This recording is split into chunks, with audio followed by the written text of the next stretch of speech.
Hey everyone, my name is Sydney. I'm 25 years old and I currently make $53,000 a year roughly, and I want to show you exactly how I'm living off this income.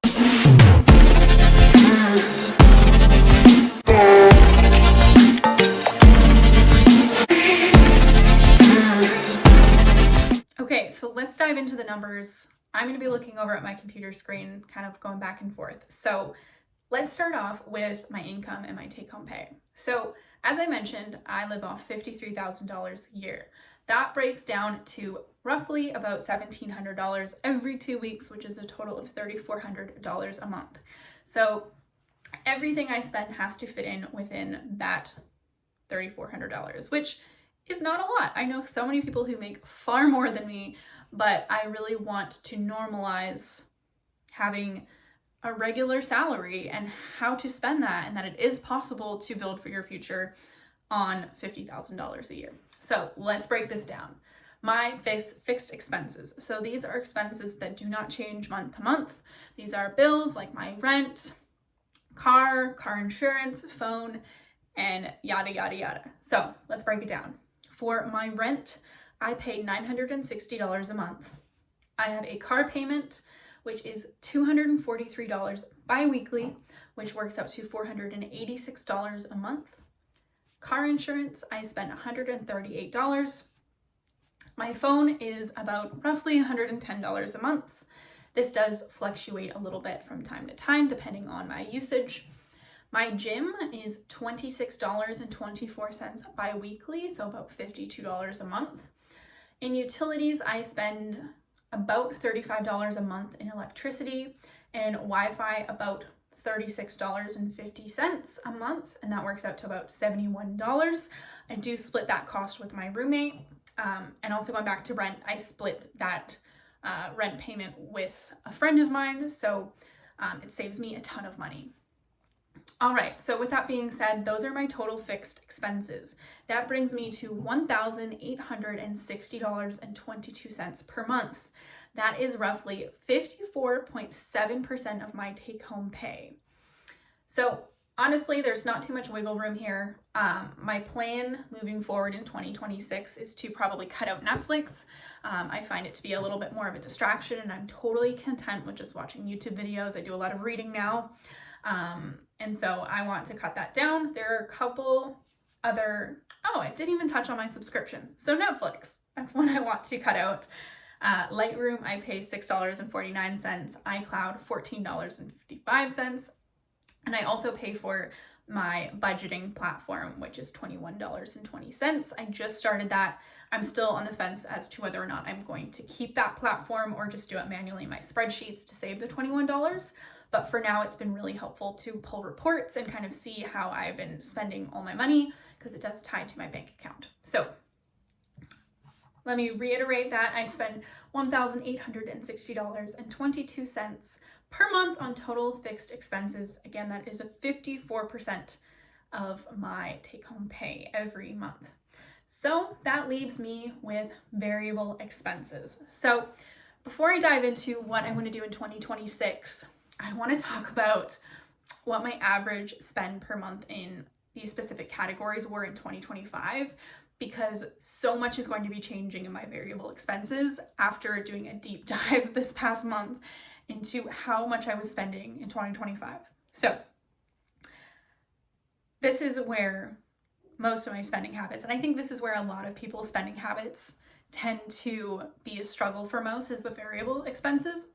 So for me in 2025, on average, I was spending $363.33 per month on groceries.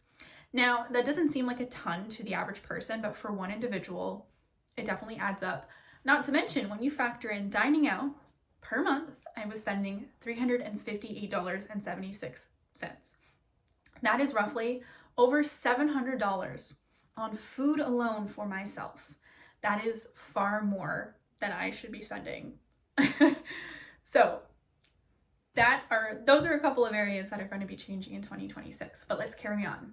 Shopping, I spent on average about $546.22. I put quite a lot under this category of shopping. So I think when you think of shopping, you're thinking of clothing, and etc., etc. Either way, it's still shopping and expenses that probably didn't need to have been spent and that I could have been a little bit more conscious of, that I was definitely kind of mindlessly spending, especially if I was bored, and I didn't really have a plan in place there. So that, again, I'm going to be reducing that cost drastically going into 2026. Fuel, I spent about $154.74 per month, which that will not change roughly. That's about accurate for how much I drive still. So I'm pretty content with that. Subscriptions, I was spending about $98 per month. Again, I want to bring that down drastically because every penny counts, and subscriptions certainly add up, that's for sure. Okay, I'm just editing the video and I'm popping on really quick to recognize the fact that I allocated subscriptions in both the fixed expenses and also the variable expenses. So disregard the $98 that I talk about in variable expenses towards subscriptions. So the total will change slightly, and I will probably allocate that $98 instead towards debt. So I did catch on to that. There were a couple mistakes, but I just want that to be known. So my total variable spending for 2025 was roughly $1,521.05. That is 44.7% of my take-home pay. So when you factor in my fixed expenses and my variable expenses, that left me with nothing going towards saving, nothing going towards investments. I had no systems in place. So we're going to change that drastically going into 2026. So one huge factor that I want to mention before going into what I plan to do in 2026 is that I have made a huge career change this past year in the summertime. So I actually work a camp job now, which, if you don't know what a camp job is, essentially I work 8 days on, 6 days off. When I'm working those 8 days on, I'm actually traveling to my site and I live on site for those 8 days. And so when I'm there, I'm very grateful, but my company covers all of my groceries while I'm there. And I also do not drive. I only drive a portion and park my car. So I don't have to worry about any fuel costs for those 8 days. So essentially that leaves me 16 days every month where I'm not worrying about grocery costs, and I'm also not worrying about fuel costs. So that saves me a ton of money, which I'm very, very fortunate about, which is going to help me drastically reduce my variable expenses going into 2026. So let's talk about the numbers for 2026. Let's talk about our goals. This is the part that gets me so excited because I'm making huge changes. So going into 2026, I am going to be bringing my variable expenses from 44.7% down to 21% of my total income, which I'm very excited about. It's going to be a good challenge, but I think it's totally doable. So I'm going to be reducing my groceries from $363 to $200. Again, keeping in mind I only have about 12 days, 6 days every other week to worry about groceries. So as long as I'm planning and preparing, 200 is totally doable. My dining out, I'm going to reduce from $358.76 to $130 a month. This is totally doable. Again, I only have 6 days every 2 weeks. So if I go out once or twice each shift or each rotation that I'm home, that should be plenty for eating out. And then almost lastly, shopping. I was originally at $546.22 per month, which is a lot, and I'm going to reduce that to about $160. So that's money that I can kind of spend however I so please and have a little bit more fun with that. But this year, 2026 specifically, is more so about building that nest egg, saving up and figuring out my investment plan rather than spending. So maybe in 2027, I'll reevaluate and then give myself a little bit more spending money. But for now, we are going to leave that at $160. For fuel, again, I'm going to stay at about $150. I'm really not driving that much in my off days. And then when I go to work, I'm traveling to work and then traveling home from work, which is a couple of hours each way. So that is great. That's going to stay like that. And subscriptions, I'm going to be reducing my subscriptions from $98 to about $75. So I'm going to cancel my Netflix. I'm going to do that tonight. And then I'm also going to just do some more digging and see if there's any other subscriptions that I might be able to cancel as well. And then I also think I'm going to reevaluate my phone bill or get in touch with my phone company to see if I can bring down my phone bill as well going into the new year. Okay, so that is my variable expenses that I'm bringing down to 21%, which I'm very excited about. And the reason I'm excited about it is because that leaves me 24.3% to put towards investing, which I'm thrilled about. So I want to talk about my systems that I have in place for investing and how much I'm going to be investing per month. So currently, and again, the important part of investing here that I really want to emphasize is setting up systems and automating. And I'll talk more on that in a few minutes. But let's talk about what my investments are going to be going into 2026. So I have recently set up a pension employer match for my RSP every paycheck. So I contribute 4% per paycheck, and my company employer matches it with 6%. So right now I'm putting about $81.92 bi-weekly. So that's about $177 a month. And then my employer matches that for 6%. So it works out to just over $400 that's going to my pension now. So that I'm super excited about. I'm going to start building that up in the future and moving forward. And then next we have my TFSA, which if you don't know, it's a tax-free saving account. And I will be contributing $300 a month. I actually started this a handful of months ago in the summertime. So I've already built up quite a bit, which I'm really excited about. And that comes out automatically. So as soon as I get paid, before anything can go towards variable expenses, I have these systems in place, and these automatically get pulled out of my paycheck and go straight into their designated account. So we've got the pension, my employer match, we've got the TFSA, which is $300, and we have a life insurance investment that I make. So I contribute $250 a month now. Again, I started this in the summertime. So about $150 of that goes towards investments in my investment portfolio. I have some different investments, which perhaps I'll talk about in another video. And then about 100 of that goes towards the actual insurance itself. So if anything happens to me, I'm covered, and I know that people in my life, family specifically, are going to be taken care of. So that just gives me peace of mind. And lastly, I have recently started an FHSA account. So for those of you who are unfamiliar with this, or perhaps in the States, this is a first-time home buyer's savings account.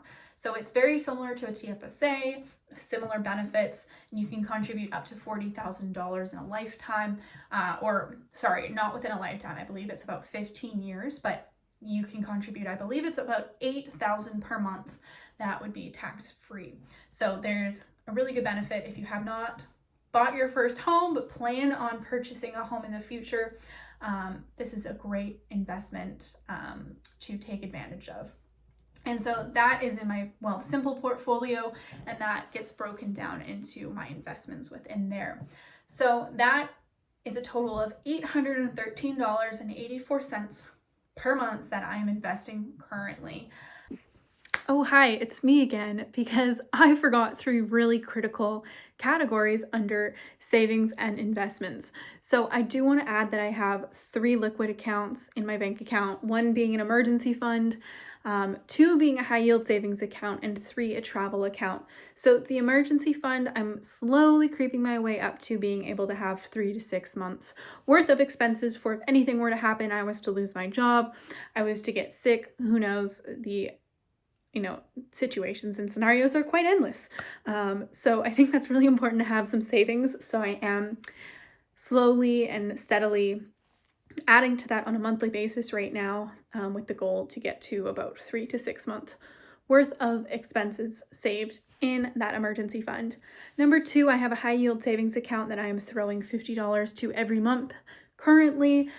Really, that account doesn't have a goal in mind specifically, but it is nice to have a cash account that is liquid and not tied up in investments, just to have on hand for if I want to buy something down the road, or put that towards something important.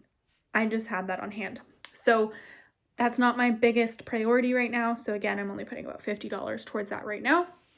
And my last category that I also forgot to include is travel. So I currently actually have a trip coming up in February. So I already have that account designated to the amount that I need for that trip. So I don't have to stress out about my trip in February. However, I'm still putting $50 towards it a month right now. And I'll probably up that at some point, but I don't have any other trips in the near future. Within the next year, my next trip will most likely be in 2027. So I haven't been putting a ton towards that, but I am still putting about $50 a month towards that just to plan for the future, because I would like to travel. It is inevitable. I will be traveling at some point in the future. So with that being said, back to the video. I definitely hope to up that in the future, but I'm very excited about that change. So I know that future Sydney is being taken care of. Next, I want to talk about debt. So debt was a huge reason why I felt stressed before. I'm not going to go too much into it, but I do want to acknowledge that my parents helped me pay off some of my debt, which I'm so beyond grateful for, and it has eased a huge burden that was on my shoulders. But I have two main debt that I'm still paying off. One being my car loan, which has a remaining balance of $16,122, and my line of credit, which is $4,494. So with the car loan, I am contributing $243 bi-weekly. So that's $486 a month. And I'm going to keep on doing that. If I have the opportunity to pay towards extra money towards that principal, I will do that as well, because the faster I can get it paid down, the less interest I pay over time. And then the line of credit, again, I'm going to be using bonuses and just paying any difference that I get in my paycheck with overtime towards that, and eventually get a better plan in place for that. But that is not, it is a priority, but the interest is so low that it's not that big of a priority at the moment. Okay, so now let's talk about a few things that I've learned that are key takeaways from my 2025 spending year, and some of my main tips that I suggest for you that if I could go back in time and change, I would in a heartbeat. Number one, housing. If you can afford to live with a roommate, do this because it can save you thousands a year. Number two, do not finance a car. If you can, please save up for a car and buy used. I made the mistake of going into the dealership, and like most people do, instead of looking at the big picture and how much interest you're going to spend over the long term, you look at your monthly payment and say, okay, I can afford this $243 bi-weekly. That's no big problem. But then one, that money could be allocated towards investments and be compounding and saving so much more money. And two, that there's so much more interest that gets added on to your car payment, and in your car payment in the long run that can be avoided by saving up and just buying used. So two, do not finance. If you have the ability, please try and save and buy used, because I would sell my car tomorrow if I could. But after running a few scenarios, it makes more sense for me at this point just to hold on to it for a little bit longer so I'm not losing money now. And number three, work and lifestyle. If you can keep your lifestyle to a minimum and reduce your spending, do that. For me, my camp job has been super helpful because it reduces my food costs, my fuel costs dramatically. And if you have opportunities like that and you have camp jobs in your area, I highly recommend looking into them because they're a great way to save on costs. But I know that that's not for everybody, and camp jobs can, obviously it's not for everyone. But if you are a single individual like myself with no responsibilities, which I don't take for granted, take advantage of those opportunities because it can save you a lot of money. And number four, systems matter, okay? As soon as you get paid, if you can automate all of your expenses and your bills, do that because it's going to make your life so much easier. So make it so that you are planning your bills and expenses to come out on the days that you get paid or the day after. So you know exactly when they come out, and as soon as you get paid, bills come off and to make sure that you automate your saving and your investment goals. So for me, I have my TFSA, I have all my saving and investments all automated. So as soon as I get paid, those are the first things to come off my paycheck to pay myself so that future Sydney is taken care of. Then I'm left with all my variable expenses, and I don't have to stress as much because I know that the important things like my bills and my savings and my investments are taken care of. Because truly, and I used to be this way too, I used to say, I don't need to automate it because I'll just remember to do it on payday. But truthfully, life gets so busy and you just don't end up remembering to do those things. I speak from experience, and I will say it is so nice having it automated because I know as soon as payday comes, boom, my expenses are taken care of, boom, my savings and investments are taken care of, and it just slowly builds over time and you don't even have to pay attention to it. So that's number 4. And last one, something I've recently started doing is taking cash out for my variable expenses. So for instance, my dining out, I take that out in cash, keep it in my wallet, and that way over the time I'm more consciously spending my money because I know, okay, I only have this much cash left in my wallet. Do I really want to spend it? And you're more mindful when you're spending as well. Whereas, if you run out of money and you don't have any cash in your wallet and your friend asks you, hey, Sid, want to go for dinner? Sorry, I can't. I don't have the money for it and I can't afford it right now. And you are consciously spending at that point. So with all that being said, that is exactly how I live off $53,000 a year while paying off debt, while reducing my spending and investing for the future. I'll be sharing updates on my progress on this channel as the time goes on. So if you found this interesting, leave a like, subscribe, and give me some video ideas. I'd love to hear what would interest you in terms of finance and lifestyle, and I will do my best to share my learnings as I progress on my own financial journey. Thanks so much for watching, and I will see you in the next video.